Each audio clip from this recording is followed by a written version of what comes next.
off to Jonathan Taylor. Huge hole. He's at the 30. He's going to go. 10, 5, touchdown. Jonathan Taylor made a man miss the line of scrimmage and then runs it into Prater. And a one-handed INT. Are you kidding me? Kenny Moore. What a play by Nyheim Hines.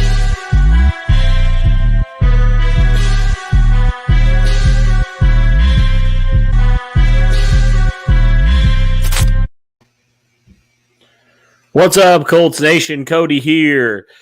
Wow. Okay. Good news that the Colts have re-signed Xavier Rhodes at this point. Hope you guys are happy about that move. I know I am personally. Haven't really been around Twitter much. Haven't really obviously been doing much with the podcast recently. I'll hop on every now and again, but just wanted to hop on tonight. Had an idea. Nobody else could do it except for the person who will be coming on, our friend Colts Talk. He'll be coming on any minute now. He just texted me a few minutes ago saying, hey, I'm unloading the groceries right now. So any minute he'll be heading in here. But just wanted to say welcome, everybody. If you're new to the channel, we'd love for you to leave a like, leave a subscribe. Don't feel obligated to, but thank you guys for tuning in nonetheless.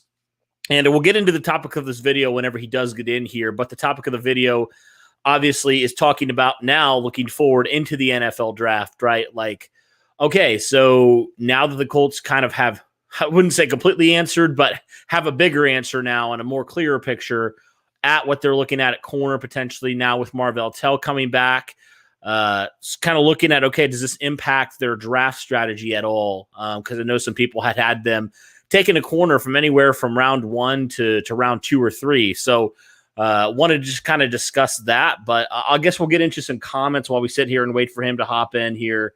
What's up, Blackout Fox? Thanks for tuning in. Rhodes close, says Justin. Not going to probably pull him up on here, but I'll read him anyway.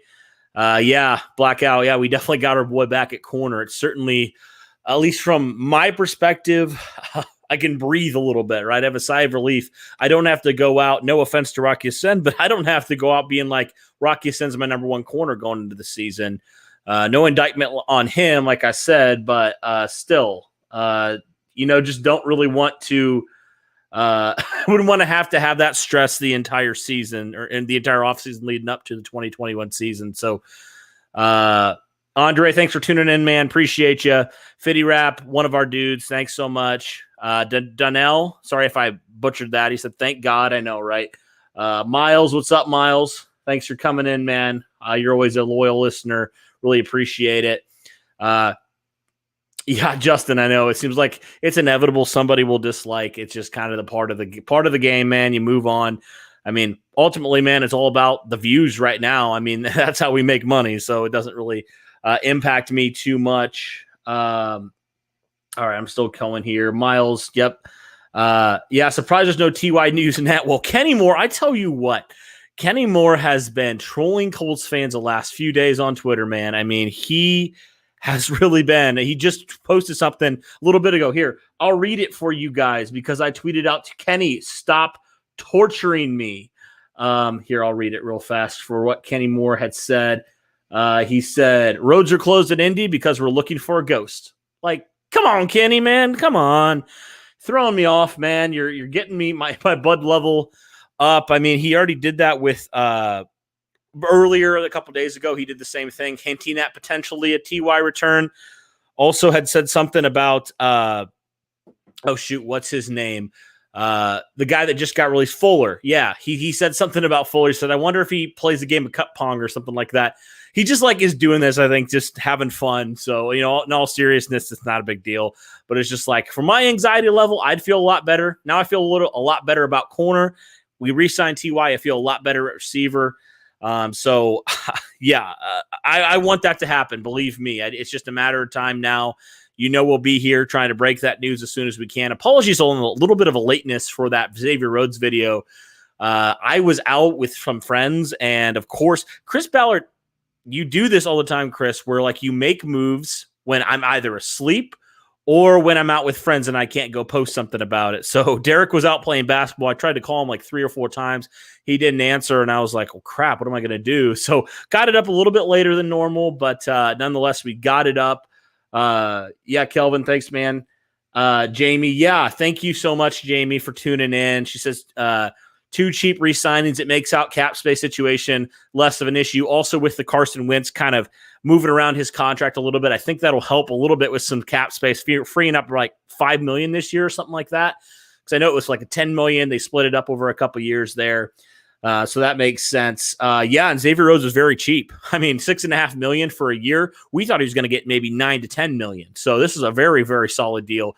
And you notice that, with the cap going down, a lot of these guys signing for a lot cheaper. Not all these guys, because the Patriots and the Jets are always going to do that. Or I guess more the Jets, more of those bad teams. The Patriots are a little bit rare here, but a lot of those teams paying players a ton. And Chris Ballard's got some bargain deals so far. With re-signing Marlon Mack for what was it, like $2 million or something around there. So really cheap there. And then obviously signing Rochelle for virtually nothing. The same with Xavier Rhodes compared to what their normal market value would be.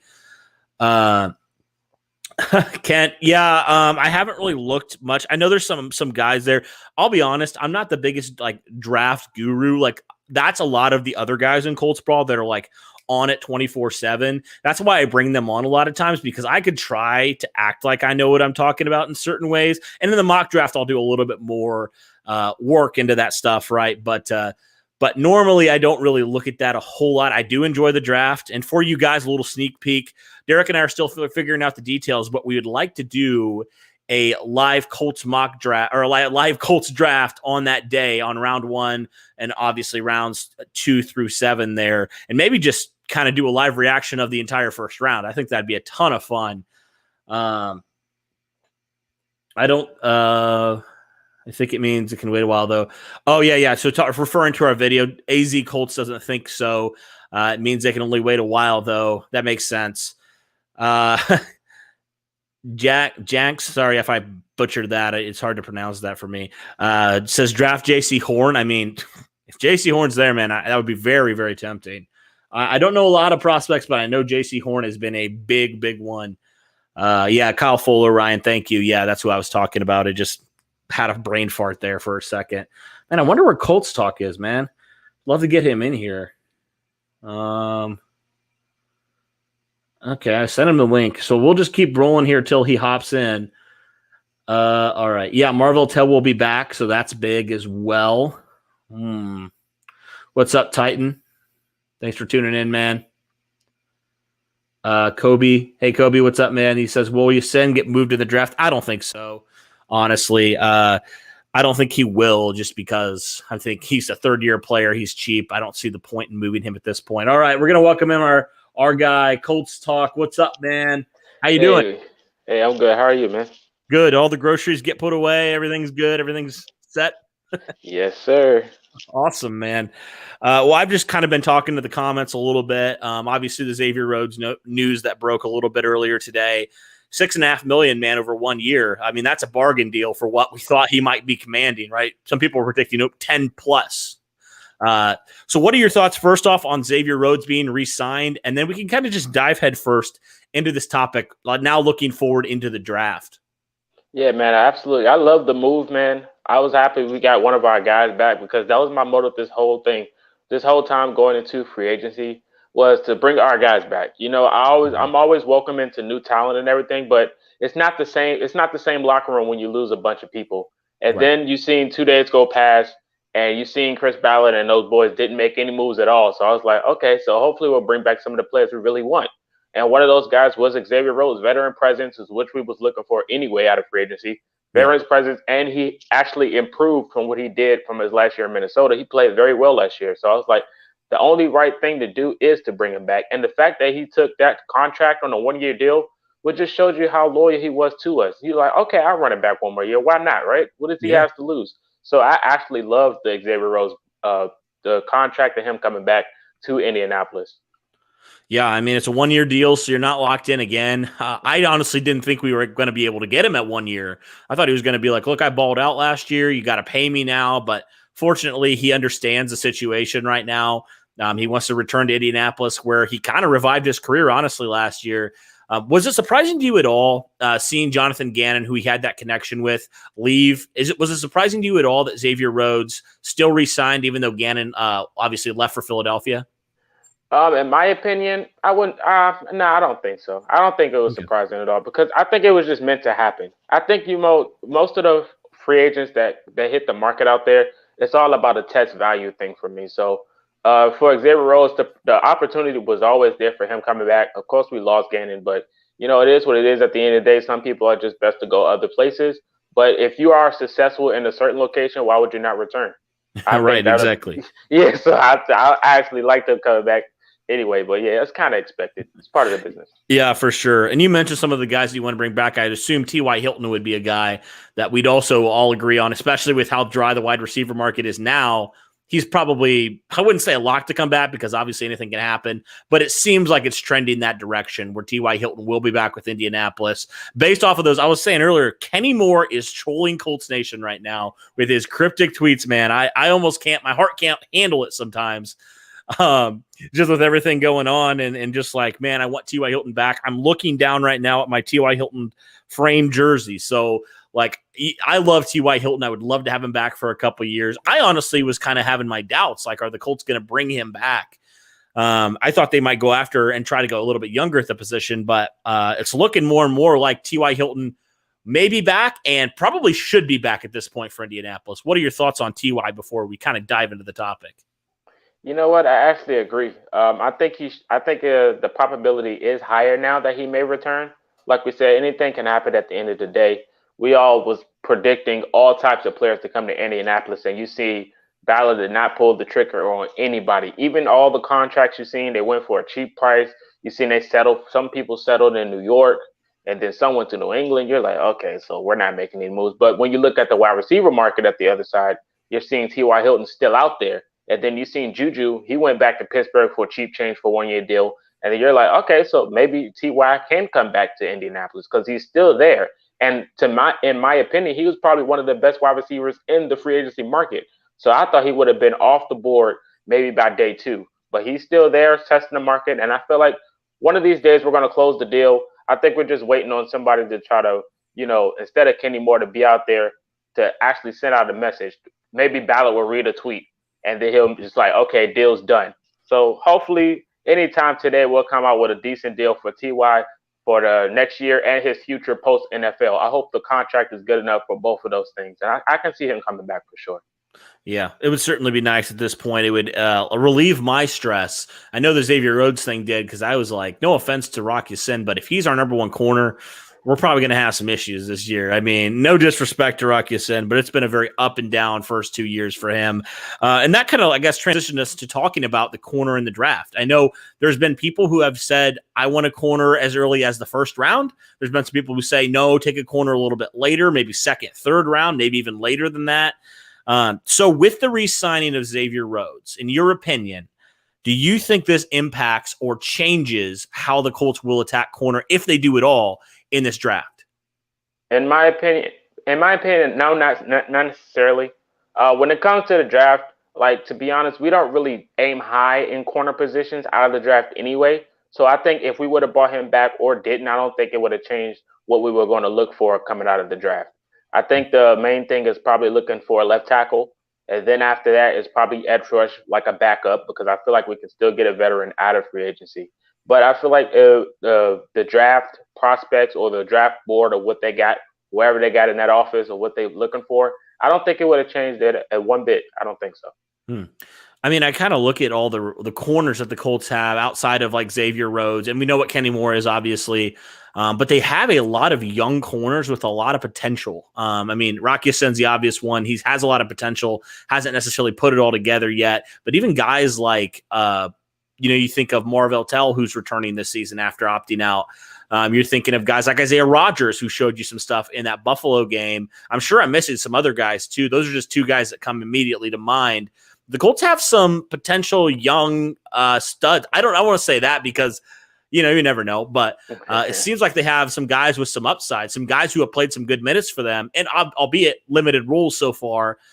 So maybe that's kind of Ballard's thinking, is like, we have a lot of young, talented guys that we think could make the next step and take the leap. So we don't necessarily feel like we need to go get a guy in the first or second round. And like you said, there's other needs as well. Left tackle, I think Jim Irsay made it pretty clear that first round the Colts are probably going to look at tackle. I mean, based off of his comments, it kind of seems like tackle is going to be probably their number one priority in this draft. Obviously, we talk about pass rusher as well. I feel like those are 1 and 2 right now. They have to be.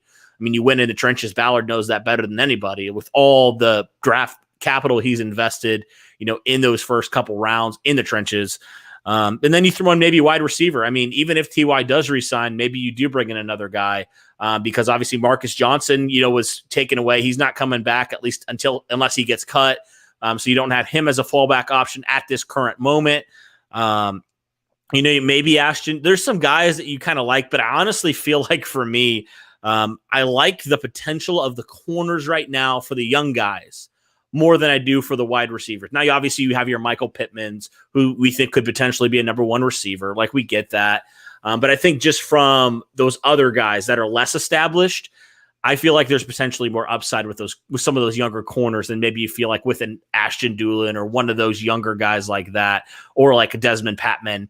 Because Desmond Patman didn't see a snap last year. Isaiah Rodgers was in there a lot more. What are your thoughts on that potentially? On the Patman situation? Yeah, so just kind of looking at, just talking about, do you kind of agree with my train of thought in terms of like the corner versus the wide receiver in that argument? What are your thoughts on that, I guess? Oh, yeah, 100%. So for the corner situation, I think we do have a bunch of talent on the corner side. And to be honest, we all know this, our defense relies on our pressure. If our pressure gets to that opposing quarterback, we can do anything we want. Just look at the Packers game, for example. The pressure that we put on Aaron Rodgers, Rocky Sin got an interception and quieted all the haters that was slandering him in the first half.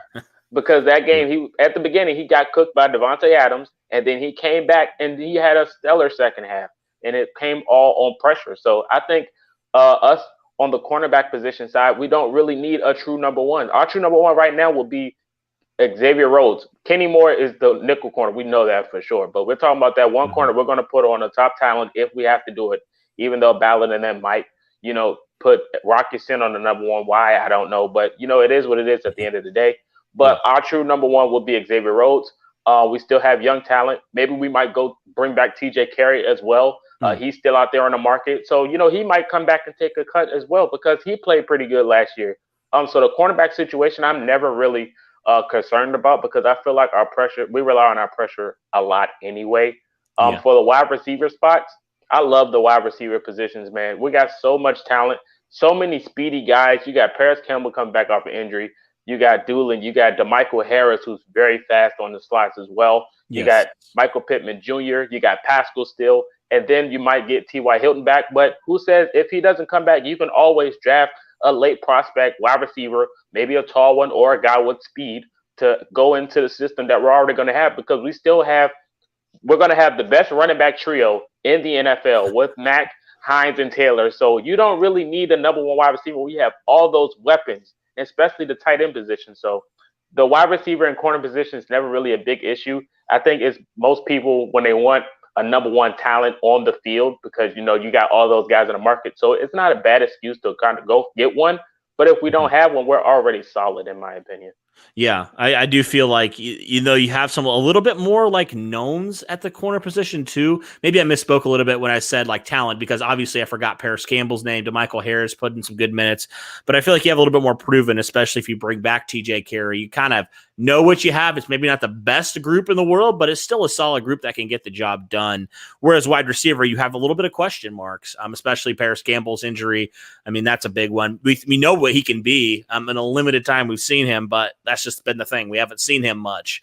But yeah, I just feel like, I don't know, corner and wide receiver are just very interesting, but I think it's very clear cut that left tackle and defensive end are the biggest positions.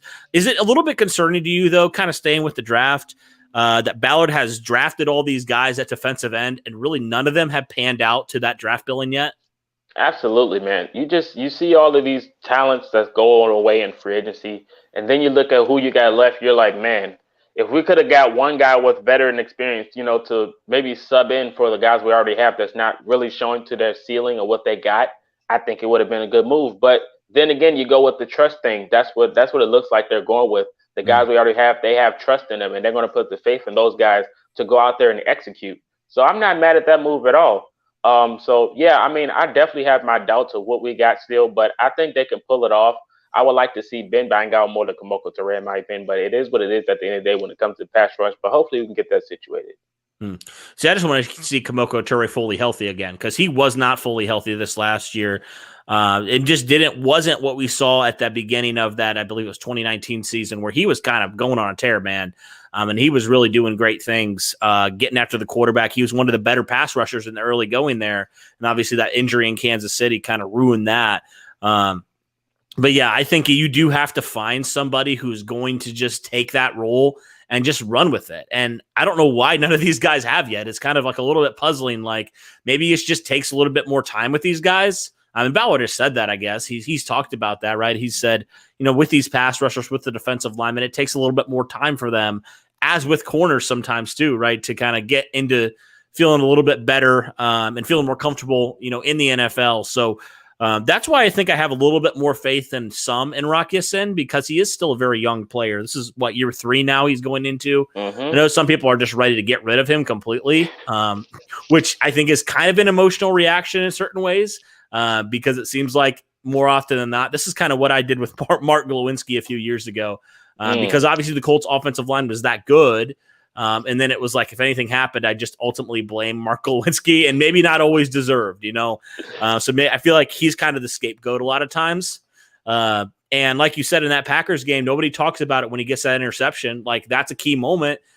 So he's not, he's had rough moments. I'm not going to say he's been perfect by any stretch. He is not. But I do have a little bit of faith with him as well. I feel like the Colts trust him as well. And they feel like he's going to get – and, him and Xavier Rhodes it's interesting because I don't know what your thoughts are, but I feel like they're kind of similar in certain ways at corner. They're kind of handsy a little bit in certain ways. And obviously Rock Ya-Sin gets a lot more penalized than Xavier Rhodes, a lot more. But do you think this is good for potentially him continuing to grow, just bringing back a guy like Xavier Rhodes? Yeah, man, 100%. I'm always a fan of our guys, especially when you have a veteran presence like Xavier Rhodes, who's been there, done that, 3-time Pro Bowler, and he's out there, and he's good at what he do. And then Rock Ya-Sin, he has his ups and downs. Nobody's perfect. Look at Jair Alexander, for example. He wasn't the best coming into the NFL. Now look at him, one of the best corners in the game. It just takes time. And then the thing about Rock Ya-Sin is him and Xavier Rhodes, they're not the fastest corners. Xavier Rhodes up with age. Rock Ya-Sin's not the fastest corner at his age. But if you're pressing up and putting hands on the wide receiver close up, they can play the flat and they can play the underneath. They can play the middle. But when it comes down to deep post, that's when the safeties come up. So I don't think both of those corners are maybe like man type of guys. They're zone corners. And that's why they run so well in our system. And that's why we brought back Xavier Rhodes. So I think I have a bunch of faith in Rock Ya-Sin. And the whole blame game thing, I agree with you 100%. And it's actually comedy because me and you, we see it on a daily basis, whatever we do. We see the blame name. We even seen it with Phillip Rivers at the beginning of the year. Last year, Phillip Rivers was the blame for all the losses that we got. And then at the end of the year, everyone changed their opinion because when it was time to go, it was time to go, and he executed. So it just takes time for Rock Ya-Sin to come around. And I think he's going to be a really good household name in a few years for sure. Yeah, for sure. I'm trying to see some of these comments. Some of these are interesting. I'm trying to. It's hard to sift through some of these because people are talking to each other in the chat. Yeah. Let's see. I don't know. Are you a guy that follows the draft like super in depth, like early on? Are you one of those draft junkie guys? Unfortunately, no. Yeah. For when it comes to drafts and mock drafts and all these things, you see like the Mel Kipers and all that stuff. Half of those guys are just basically off of what they see. So they just put it out there in the audience to try to get you to side with them. So I never really go off of mock drafts or anything. I have to see it on the NFL field for me. So, Sure. Yeah, it is what it is at the end of the day. Whoever we draft, I'm with it because whatever they see, that's what I'm going to see in those guys. Let's see. Let's read this one. Ideally, you don't need to draft in the first round. Or wait, you don't draft in the first round. You draft guys who have potential to be impact players. I agree with that. Right. 100%. And that's kind of Ben Ballard's MO, right? Like you're just like last year, do we need a running back that early? Probably not, but hey, we did end up needing him. So, like, I agree. I think it would be so funny if Ballard just picked a position that we're not even talking about. That would be so Ballard. And he's just like, best player. I wanted to get him. Yeah. Just another linebacker or something like that. I would not be shocked. The first round is definitely a hit or miss thing. Even last year when he traded up, he traded and got DeForest Buckner. That's the one thing we needed. So, I mean, he's going to come up with something during the draft, and everybody's going to be like, oh, that's why he waited so long, because he's going to find a diamond in the rough. I already know it. Yeah. It's funny to me that, like, people are, like Colts Twitter had been just exploding. Not just Twitter, like social media has just been exploding. And it's funny to me that I'm like, do people really think that Ballard doesn't have a plan? Like, this is the last guy I would say would be unprepared for stuff. Like, He is so freaking prepared for every situation. I mean, how many hours in the film room did they spend? Like last year, it was an insane number. I don't even remember what it was, but it was like something it just blows your mind. Like, that means they were spending this many hours out of their day, right? So these guys are the farthest thing from ill-prepared. I think there's still a little bit of PTSD from the last organization. They basically just be like, boom, who's the fastest guy? We're picking him. I don't care how good or bad he is. So I trust Ballard, man. I do. And obviously we disagree with Ballard sometimes. Like, I think we voiced that. Like, we felt like you should have addressed defensive end in free agency. We felt like there's all these guys. Why didn't you go get one of these guys? But obviously he has a plan. He knows what he's going to do in the draft. I could say at the end of the day, we could say, no, we don't feel like he needs to take a corner, and he could take a corner in the first round. You just never do. There was one thing I wanted to talk about here real fast. Let me find the comment. Dylan says, it's a deep tackle class. So you could get a starting one in round 2 to round 4. I don't know if I go round 4, but he does make a good point, though. It is a very deep tackle class. I feel like you could get a guy that any other year would be a first round tackle from the talent standpoint. I mean, it's kind of like wide receiver was last year. I mean, Michael Pittman fell all the way to the second round. A lot of times he probably would have been a first round pick.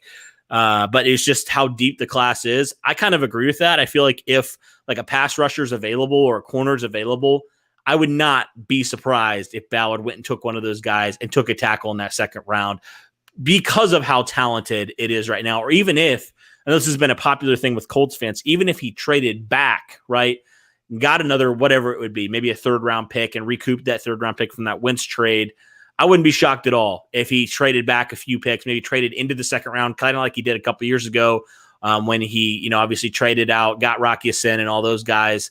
I wouldn't be shocked if he did something like that again. Just trying to get more and more guys at those premium positions that we need because he has solved a lot of the positions. He's solved, well, I don't know what you'd say about quarterback, but he's given us an answer at least for this year and maybe next year. He solved running back. He solved linebacker in certain ways. He solved the 3 technique. So he solved a lot of these issues, and now there's some of those key positions, left tackle, defensive end. Yes, very, very important positions that I feel like he's just got to find some real dudes in there that can just, the Colts are a good team right now, but making them into a great team. That's what he needs to do. He needs to find those guys that can help do that. So wouldn't be shocked at all, man, if he did one of those things and got a tackle there in round 2. What are your thoughts with that? 100%. Definitely coming out of the draft, I know he's probably going to attack the tackle position and maybe might go get another corner out of the draft and a wide receiver.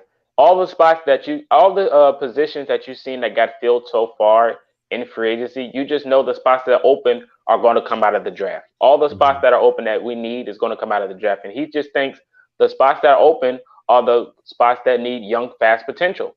All the guys, exactly. The pass rush, he's gotten rid of the old guys or the ones that you feel like can be replaced. So I just think that is what the motive is going to be. What's a fan base without 2 sides, positive and negative? So, I mean, we've been through it all at this point. So for sure, I know that the tackle position is going to be addressed, and it's going to be a successful move because the tackle position is probably going to be one of the easiest things for us on the offensive line standpoint.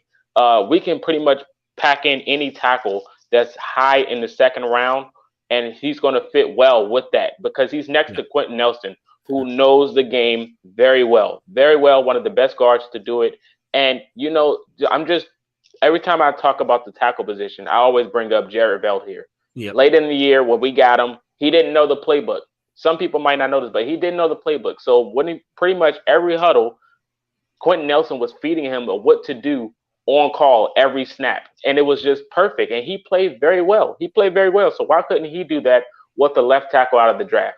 Yeah. And then another thing is we didn't have OTAs. So last year. So this year, if they bring all of these things back, that could be a big plus for us. I feel like we will be in a comfortable spot. I agree. I definitely agree with you. I was going to say, like, hey, we got by with half of Anthony Costanzo for the year. I didn't even want to say the name LaRaven Clark, but I got to bring it up. And Chaz Green, and what was his name? I don't even remember. He's still on the team. That's kind of bad. I totally blanked on his name. The tackle that played for like a game and then got hurt again. What is his name? It's bothering me. Somebody will let me know in the comments there. But anyway, and also Jared Veldheer. Like we basically were having a rotation at tackle, and we still got by. We still figured out how to handle it and how to help that liability on that left side. So I agree. I think you get a guy that's talented like that. He doesn't have to be the most refined guy right away, but I mean, I feel like you can just plug and play kind of thing. And if you have one guy that's a little bit more inexperienced, you don't have to worry about the other four guys on the line, right? Like I feel comfortable with any of these other guys kind of getting one-on-ones. And if you're helping that tackle a little bit more, that's totally okay. That's kind of expected, honestly. Will Holden. Yeah, Will Holden. Thank you. I don't know why I couldn't remember his name. Thank you, Justin. I appreciate that. Chaz Green. I know. I'm getting PTSD from just saying those names, man. It's just like, really? That's who we tried to play? Yeah, it was rough. It was really bad. I don't know. If you had to bring one, this is a question Derek asked. If you had to bring one back, who would you bring back? I don't even know. Like out of all time? For those two guys, if you had to bring one of them back, who would you do? Ugh. I know. I mean, I would do just Will Holden then. Yeah. Okay. So if you have to choose between Clark and him and Chaz Green, who you bringing back? Will Holden for sure. Will Holden, because Chaz Green, that Texans game when J.J. Watt literally got past him in 2 seconds without even touching him. It was like first play. Oh, crap. I was sold. Yeah. Yep. It's time for I agree. All right. Jackson asked the question. Colts have $35 million left. What should we use it on in your opinion? Well, I think extensions, obviously. Some of those guys for the draft, you're going to have to pay some of those guys. But, okay, let's stick with – I'm assuming he's asking about free agency. So let's stick with free agency. Anybody that stands out to you that's still available on the market that you think, yeah, I would like to potentially kick the tires on this guy? But to be honest, I don't even know who's left. I feel like most of these deals are done and haven't been announced yet. That's just my site. But the only person that stand out that's still there for me is T.Y. Hilton. Okay. He's still there. And then Malik Hooker, he's talking about going to Dallas. Even if he go get a free safety out of the draft, he's still out there because he take a pay cut and come back to Indianapolis after his injury. Marlon Mack did it. Why can't he? You know what I mean? So, True. So I could definitely all the former Colts players that are still out there that's available. Ryan Kerrigan, he's still available. I gave him some money. He's a veteran pass rush, and he did pretty good with that Washington football team. Why not bring him in?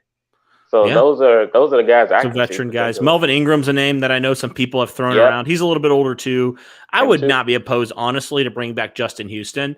Like I know maybe because I know he was kind of running out of gas at the end of the year, but also like I kind of liked still what he brings from a locker room standpoint. I mean, who's the guy in the middle of the huddle every time pumping everybody up? It's Justin Houston. Just from a veteran standpoint. Now, maybe he's not your full-time starter. Maybe he's just a situational pass rusher at this point in his career, but I still would like to bring him back, especially with losing to Nico Autry. I felt like you should have brought one of those two guys back. And with Autry signing with the Titans, I'm like, okay, bring back Justin Houston at this point. I mean, he's still got stuff. At the end of the day, he still had a decent amount of sacks this last year. So I would potentially bring him back as well. What are your thoughts on like a guy like Adoree Jackson? A little bit younger. He obviously got released from Tennessee, so it'd kind of be like maybe slight revenge for them taking Nico Autry from us. Young corner. I mean, he wasn't great last year. There's a reason he got cut. But what are your thoughts about just bringing in another young guy potentially and kind of kicking the tires on him? Adoree Jackson will actually be pretty solid. I think he'll be solid with Indianapolis next to Xavier Rhodes.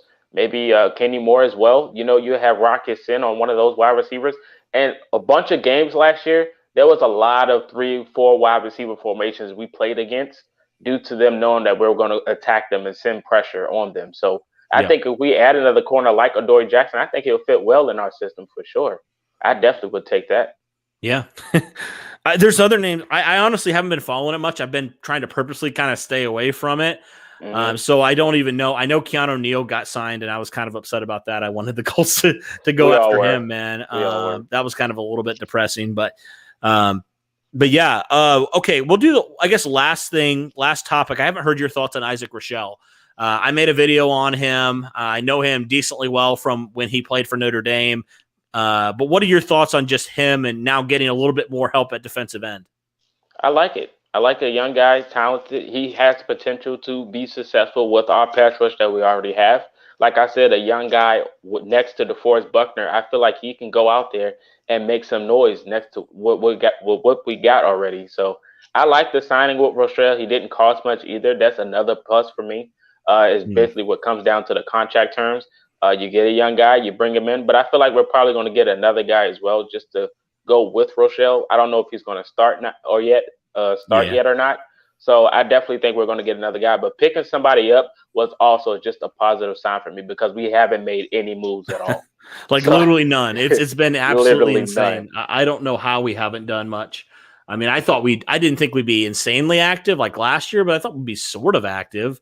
So it was a little bit shocking that we were just like sitting on our hands like, nope, we're good. Not going after anybody. We've been like rumored to be in with some guys, but never really could get anybody. I think they probably just went over our price range at this point. Okay. Thank you, Christopher, for the nice comment. Edge or corner round 1 and draft tackle round 2. Nelson will elevate the play. So he's saying exactly what you're saying here, right? He's shown that he can do that. I agree. Thanks for the comment, Christopher. Really appreciate that. Thank you for reminding me, Will Holden. I don't know why I forgot about him. Oh, I see some people going Clark or Chaz Green, and nobody's really giving me a strong answer. So I totally understand why. Some people are saying in the comments that the Colts maybe need to go get another corner. I don't think I necessarily agree with that, at least in free agency, unless it's like a younger guy like Adoree Jackson. But, I could be wrong. This is just my opinion. Do you have an opinion that's similar to me, or you think maybe they should go and address it at another corner position or another corner prospect here in the free agency?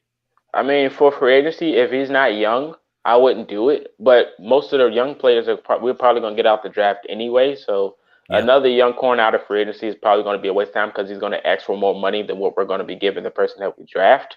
But I do see another comment of talking about Aquan Muhammad, and then I've seen a Jadeveon Clowney comment as well.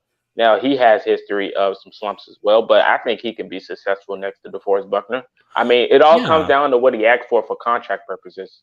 Right. At this point, I'm like, if you sign in for cheap, and obviously if it doesn't work, it doesn't work. But the Colts have had kind of this history of getting more out of some older guys.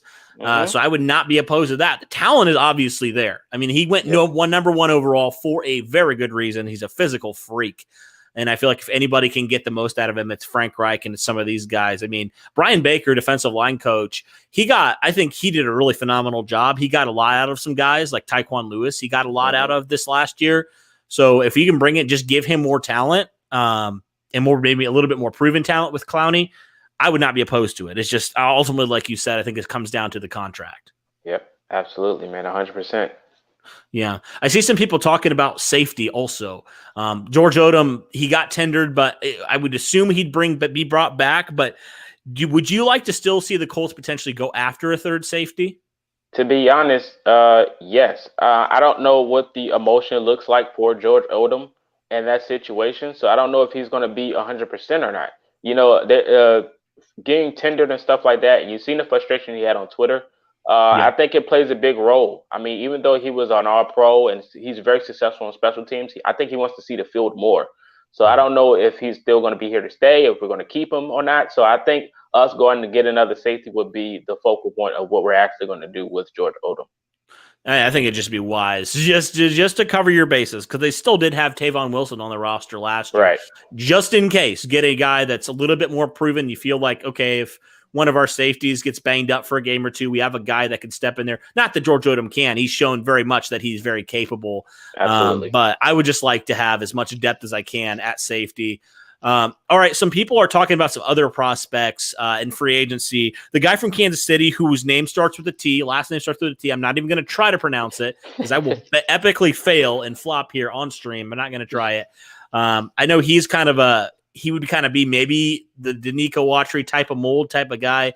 Not hasn't done a ton, but he's been a nice rotational piece for Kansas City. And then Olivier Vernon has been another name that a lot of people have been talking about, more of a veteran defensive end, but he's shown production in the past. What are your thoughts on either of those guys? The guy from Kansas City, I like him. He's pretty nice and solid. Olivier Vernon, I think he'll probably be more productive. Yeah. Not because maybe he's older, but he has experience and he actually shown flashes as well. Yeah. I think the guy from Kansas City, I don't think he's shown enough flashes yet.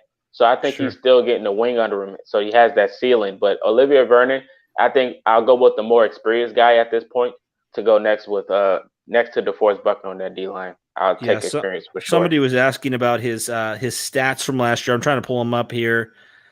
So this last year, yeah, okay. So I would actually I didn't realize he was so productive last year. He had 9 sacks for Cleveland. Yeah, he's nice. I would not mind him at all. Do you think if you did sign him, you probably wouldn't bring back Justin Houston, or would you be like, I want to bring both those guys in? What would you do? Yeah, if we're getting Vernon, Justin Houston, unfortunately, he has to hit the door. But he still can be a pivotal piece to wherever he goes. We're going to miss those huddles, those speeches and everything. But if we're bringing in Vernon, Houston has to go. That's just too much old age on that defensive line. And we have to stay young as possible. Yeah, and even if you were to sign Vernon and bring back like Al-Qadim Muhammad, I'd be good with that, with the defensive line. And maybe you still draft the guy too. It's like we are going to find a guy that's going to be productive no matter what it costs. Like we're going to keep 100%. finding guys until somebody steps up. I definitely would be okay with that. Somebody's asking about Eric Fisher. Now, I believe he had that injury that he might miss us entire 2021 season. So that's I was at first, I didn't realize the significance of the injury. But then somebody had mentioned it. He might miss the whole season. I'd probably stay away from that. Mitchell Schwartz is another name. It's surprising. He was an all-pro and he hasn't really, I haven't heard much about him at least. If he came at a cheap price, I mean, you can't argue with him being an all-pro. I would kick the tires on that, but I'm thinking he's probably going to be a little bit more expensive, honestly. But I don't know, man. Like we said that before, and with the lower cap room this year, everything's messed up, man. Everything's lower than it's been in the past. So maybe so. Would you be interested in a guy like Mitchell Schwartz? Yeah, when it comes down to Mitchell Schwartz, it's always interesting though. What are we going to try to do to figure out the situation at left tackle? Because if we bring in Schwartz, who's going to be moved? And because Schwartz is successful at his position, so is Braden Smith. But my theory is if we bring in a guy like Schwartz, who is successful all-pro at right tackle, and Braden Smith is good as well, but we're going to reconstruct his contract. We're going to give him a new deal anyway, extend his contract. I think we should move him to left tackle to make sure to see how that works out. Because I'm not moving Quentin Nelson or Mark Ganowski at all. I'm not moving those inside pull blockers at all. So I think we should move Braden Smith to left tackle if we were to bring in Schwartz. And that's only if. But I think we're going to be drafting the tackle anyway. So I don't think that's going to be happening. Yeah, probably not. Now I think Riley Reef got signed, but I was going to say like if I would be interested in like signing any of these guys, it'd be a guy like him that like maybe you draft a guy in round 2 and you're like, I don't know if we feel comfortable throwing him right into the fire. Maybe we sign a guy like Reef and then, we let him kind of sit behind him for a year or two and then we kind of groom him into it. So that would, I don't know. I probably would not. But if he does come at a discounted price, I mean, that would solve everything, man, right there. All pro offensive line, man. That's what it's going to look like. Yeah. And by the way, Kyle Fuller got signed, if those of you who don't know. I believe it was with Denver, if I'm not mistaken. Yep. Pretty big deal there for him, or decent deal for him. So, and then the Colts signed Xavier Rhodes. So I don't really feel like we need to go after a guy like Kyle Fuller right now, spend that kind of money, even if he was still available. My question was, why I wanted Kyle Fuller is because I was like, are we even going to bring back Xavier Rhodes? I don't want Rocky Sin being my number 1 corner right now. some people have asked about Alejandro Villanueva. I am team no, absolutely not. He was absolutely terrible last year. A little bit older as well.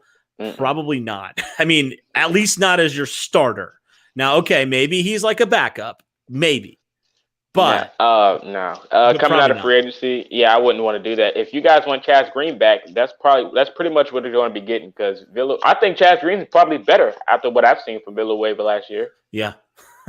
I think so. Well, I don't know about that. I don't want to go that far, but I mean, bro, Chaz Green was so bad. So is Villanueva, man. That's the problem. They both are bad. Right, for sure. I don't know. I just wouldn't probably going back to the Braden Smith thing. I don't know. He's played guard. He's played right tackle. Do you want to move him again for the third time, in so many years? I mean, I get it. Also, obviously you need a left tackle, so maybe that's what you got to do, but I don't know. I'd rather just draft a tackle, but I had somebody call me out the other day because Derek and I said that, no, we don't want to move Braden Smith to left tackle. And then they had mentioned Braden Smith, the left tackle, of course. And I was like, well, you know what? Whatever. Probably not. Everybody's not going to see the same side on opinions. And that's what the debate and podcasts are for, to get two different sides of the angle. So, Right. And I do not I don't care if people disagree with my opinion. As long as it doesn't get personal, man, it does not bother me at all. As long as it doesn't get personal, as long as it doesn't go to name calling, I'm good with it, man. I'm good with healthy debate. I really am. Same. Yeah. Somebody's asking about, I don't know if we should talk about Deshaun Watson, man, but whew. Yeah, I said that the other day. I had Derek on the show. I saw that the day before, and I said it was an open case. So I don't want to talk about it. Yep, I totally understand that. I totally respect that. It's just, it's crazy if it all was true, right? And Houston was holding out, and then they get nothing for him. Or he just doesn't play. But, you're right. I don't want to get into it. Okay, Sarah brings up an interesting name, though. Moving off of that topic, she brings up a good name. Dennis Kelly got released by the Titans, offensive tackle. I kind of wouldn't mind that move, honestly. To be honest, I just want this all to be over. If we're going to go get a tackle, I want to get a tackle. You mentioned earlier on your tweet, if you guys don't follow him on Twitter, you might as well. He said, I'm tired of being tortured. That's what you said in your words. And I definitely agree 100%. I just want all of this to be figured out. So if we go in free agency and get the other positions and leave the tackle open, I was like, okay, so we're going to draft the tackle. So I just want them to make all the moves in free agency now so I can know what we're going to do next. That's all I want. Bring back T.Y. Hilton, and then I think I'll figure everything else out. Yeah, makes sense to me. I mean, I'm totally good for that. And I see a comment about Orlando Brown, would not trade for him. I believe the Colts aren't even one of the teams interested in trading for him right now. You're going to have to pay him. And at the end of the day, no, we'd rather draft a guy. We're not going to drop that amount of cap into all your offensive line. As much as we value that, we understand that. No, if I'm going to get a tackle, like you said, I'd probably rather get a guy in the draft. Honestly, I'm as good as Orlando Brown is. Now he's a very good tackle. Probably not for the money he's going to want, because that's the whole reason he wants an extension also if he does get traded. So no, thank you. Yeah, there was a point in time when I wanted to make that move because we weren't doing anything. And I was like, for a guy that wants to play left tackle and then get paid, I was all in with that because we need a left tackle. But at this point, since we haven't made any moves yet, I don't think we're going to be doing it. So, yeah, I mean, I'm perfectly okay with, as long as we have guys that I'm not freaking out, oh my word, how are we going to address these all in the draft? I feel good about it. I trust Ballard enough, that he's going to draft really good players. I mean, he's proved me wrong a lot. So obviously this guy's a lot smarter than I am. And I'm not going to argue with that. This guy's got a big brain. So, I'm trying to see if there's any more comments that we could address here. So there's been it's interesting. I don't know the truth of this. I mean, Zach Hicks is normally pretty good about it, but saying the Colts potentially signed another backup offensive tackle already. I don't know the validity of that. I'm not going to pretend to know. That's just what I heard and what he had tweeted about. So, take that as you will. Maybe the Colts are going to sign a backup tackle here, which I'd feel a little bit better about, just signing maybe more of a veteran guy. Just so you feel a little bit better in case one of those guys was to go down like Costanzo did last year. You're not stuck with a guy like LaRaven Clark or Chaz Green. So, I don't know. Is there anything else you have? I think we kind of covered about everything. A lot of this is just now getting into free agency talk a little bit. But going back to the start of this video, we don't really think it will impact much because if you got to think this was in Ballard's plan the whole time. But this is Chris Ballard we're talking about. He took a running back in the second round last year. It panned out. Yeah. So I would not be shocked. It wouldn't be the craziest thing in the world to me. Yeah. I think when it comes down to everything, I think we got it all figured out. I think we just have to be patient as Colts fans. We've been through this before with this whole waiting period. I mean, 2 years ago, our biggest signing was Justin Houston. Let's just be honest. So I just think we have to be patient and let it all pan out at the end of the day. We all know your favorite targets are out there in free agency. We see your tweets. We see your comments. We know your favorite players and who you want to come to Indianapolis. But to be honest, we're probably not going to make that move. And if we don't, it's no problem to be upset. Because if you're a real Colts fan, you're going to stick to it, whether it's good or whether it's bad. I mean, you guys we've been as far as we came as Colts fans, after the whole debacle of our former quarterback, number 12, I'm not going to mention his name because I respect his privacy. But those years when we didn't have a starter quarterback, you guys fought through that and you're still here to this day. So why would you guys be upset or with no free agency moves? I just think we got to be patient and just let it all pan out. Yeah, I mean, I think Ballard has given us more than enough grace here for us to just sit back and trust his plan a little bit. Now, we've said it before. I said it earlier. We don't always agree, and we'll call it as we see it. Like, you know, I feel like we are very objective a lot of times. Just kind of looking at this is how I think the Colts need to improve. They don't do that. I don't agree with that, but I respect Ballard's discipline. I do, but that's not the way I would go about it. It doesn't mean it's wrong. It just means it's a different way of approaching it. But all right, guys, I think that'll do it. I think that'll wrap it up here. I got to get to bed. I know you probably do too as well. But thank you for coming on, man. Appreciate you talking about this a little bit. Kind of a last minute stream, but I always love jumping on here. Always get some interesting comments from some people who say we don't know what we're talking about. But hey, you know what? That's our opinion. You can have yours, and that's okay. But anything else, man, before you go, you want to let people know where they can find you on YouTube, on Twitter, all those places? Yeah, definitely. Find me on YouTube as Colts Talk, on Twitter as Colts Talk, on Instagram as Colts Brawl Talk. Shout out to Colts Brawl. But I'm definitely on all those platforms. That's where you can find me. And then you can find me in Bring the Juice comment section because that's where I'm lurking. Always appreciate it, man. You always have some good insight on there. But thanks, guys. Thank you, Colts Nation. It's been a little bit since I said like I've been on here, but always appreciate your guys' support. Go subscribe to Colts Talk if you haven't yet. Just type in Colts Talk and you will find him. Where are you at right now in subscribers? I haven't looked in a little bit. I'm currently at almost 1.6 the last time I checked. Yeah, nice. I'm doing good. I'm getting subscribers daily, so I just have to keep spamming pretty much. Yeah, keep going, man. Keep supporting this guy. He's out here grinding just like we are. So, all right, man. Appreciate you coming on. Appreciate everybody for tuning in. That'll do it for this one, guys. And as always,